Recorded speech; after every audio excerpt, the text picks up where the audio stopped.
বরিশালের বাকেরগঞ্জ উপজেলার দুধল ইউনিয়নের পিলখানা গ্রামে অবস্থিত প্রায় ৩২০ বছরের প্রাচীন দুটি মসজিদ মুসা খান জামে মসজিদ নামে পরিচিত এটি আজও ইতিহাস ও ঐতিহ্যের সাক্ষ্য বহন করে দাঁড়িয়ে আছে। ধারণা করা হয় ১৭২০ খ্রিস্টাব্দে মোঘল আমলে নির্মিত হয় এই মসজিদ দুটি। সাদা ও ধূসর বর্ণের এক গম্বুজ বিশিষ্ট এই দুটি মসজিদের একটি আকারে বড়, অন্যটি ছোট। প্রতিটি মসজিদে রয়েছে ৪টি করে মিনার, একটি ছোট আকৃতির দরজা এবং উত্তর দক্ষিণ পাশে ছোট জানালা। চুন, সুরকি ও পাতলা বর্গাকার ইট দিয়ে নির্মিত স্থাপনাগুলো মোঘল স্থাপত্যশৈলীর অনন্য নিদর্শন। ছোট মসজিদটিতে ইমামসহ সর্বোচ্চ ৪ জন এবং বড় মসজিদে প্রায় ২৫ জন মুসল্লি একসঙ্গে নামাজ আদায় করতে পারেন। প্রতিদিন ৫ ওয়াক্ত নামাজে স্থানীয় ধর্মপ্রাণ মুসল্লিরা এখানে সমবেত হন। জনশ্রুতি রয়েছে গভীর রাতে জিনেরাও এখানে নামাজ আদায় করেন। এ কারণে মসজিদ দুটি ঘিরে তৈরি হয়েছে রহস্যময়তা। ১৭২০ সালে স্থাপিত মুসা খান জামে মসজিদ। এই মসজিদ মোগল পিরিয়ডের। এই মসজিদের বহু পুরানা এবং আমরা মুসল্লি যারা আছি তারা সেরকম সংস্কার করতে পারি নাই, মোটামুটি একটু সংস্কার করে রাখছি, যাতে অনেক জায়গায় দিয়ে প্লাস্টার হয়ে পড়ে এবং জায়গা খুবই সংকীর্ণ, যাতে মুসল্লিরা বাইরে সংকুলন হয় না বললে বাইরে নামাজ পড়ে। বৃষ্টির দিনে অনেক নামাজ পড়তে পারে না। এখন সরকারের অনুদানের দরকার এবং সরকার যদি একটু সাহায্য করে তাহলে আমাদের এই মুসলমানের এই ঐতিহ্য ধরিয়ে রাখা সম্ভব। এই মসজিদটি ১৭২০ খ্রিস্টাব্দে উৎপত্তি হয়েছে। আর এখানে দুইটা একটা ছোট মসজিদ, একটা বড় মসজিদ।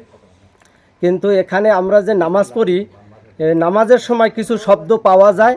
আমরা পিছনে চাই দেখি লোকজন দেখা যাচ্ছে না, আমরা মনে করি যেন এখানে জিনেরাও নামাজ পড়ে। বাকেরগঞ্জ থানাধীন ৪ নম্বর দুধল ইউনিয়নের পিলখানা গ্রামের মুসা খান জামে মসজিদ নামে পরিচিত। এই মসজিদটা জোড়া মসজিদ। এখানে একটি মসজিদের ভিতরে, ছোট মসজিদ, এটার ভিতরে ৫ থেকে ৭ জন লোক নামাজ পড়া যায় এবং বড় মসজিদের ভিতরে ২০ থেকে ২৫ জন নামাজ পড়া যায়।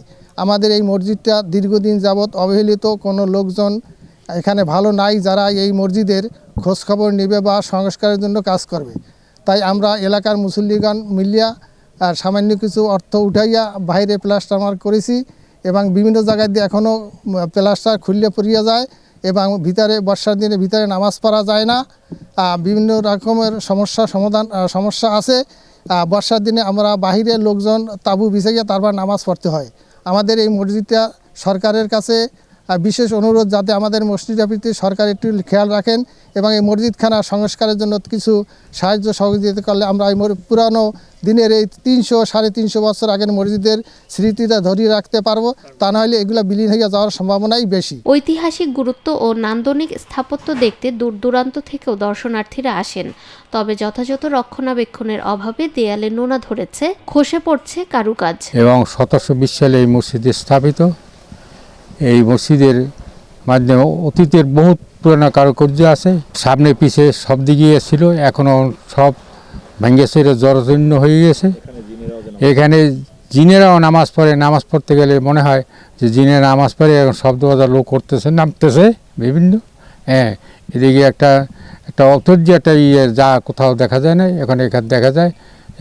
এবং এই মসজিদের ২৫% সম্পত্তি নিয়ে এই মসজিদ এরিয়া দুইটি মসজিদ আছে, একটা ছোট একটা বড়।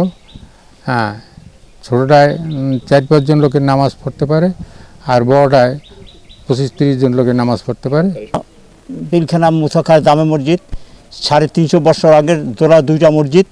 এই দুইটা মসজিদে সংস্কারিত কোনো কাজ হয় না এবং স্থানীয় কিছু লোক নিয়ে আমরা টিকেই রাখছি, কিন্তু নামাজ পড়তে খুব ব্যাঘাত ঘটে। এবং মাঠের ভিতরে যে মাঠ, ছোটো একটু মাঠ আছে, এই মাঠে তাঁবু দিয়ে আমরা নামাজ পড়ি। মসজিদে ফাটল ধরেছে এবং বিভিন্ন আকারে মসজিদে বৃষ্টির দিনে নামাজ পড়া খুব কঠিন পর্যায়ে। এবং আমাদের দাবি হলো সরকারের কাছ থেকে আমরা কিছু অনুদান চাই। এই ৩৫০ বছর আগের মসজিদটা নাহলে ব্রিজ হয়ে যায়। এই মসজিদটা থেকে আমরা এত মসজিদ অত্র এলাকাতে কোথাও মসজিদ নাই। পুরনো মসজিদ, এত পুরনো মসজিদ, ইতিহাস মোগল পিরিয়ডের মসজিদ, এগুলো আমাদের সংস্কার করার জন্য, কাজ করার জন্য কোনো অনুদান আজ পর্যন্ত আমরা পাই নাই। স্থানীয়দের দাবি, এই প্রাচীন নিদর্শন সরকারিভাবে সংরক্ষণ ও সংস্কার করা হোক। দ্রুত পদক্ষেপ না নিলে মুসলিম ঐতিহ্যের 120 বছরের এই স্মারক ভবিষ্যতে হারিয়ে যেতে পারে বলে আশঙ্কা করছেন এলাকাবাসী। নিরপেক্ষ, সত্য প্রকাশে আপোষহীন।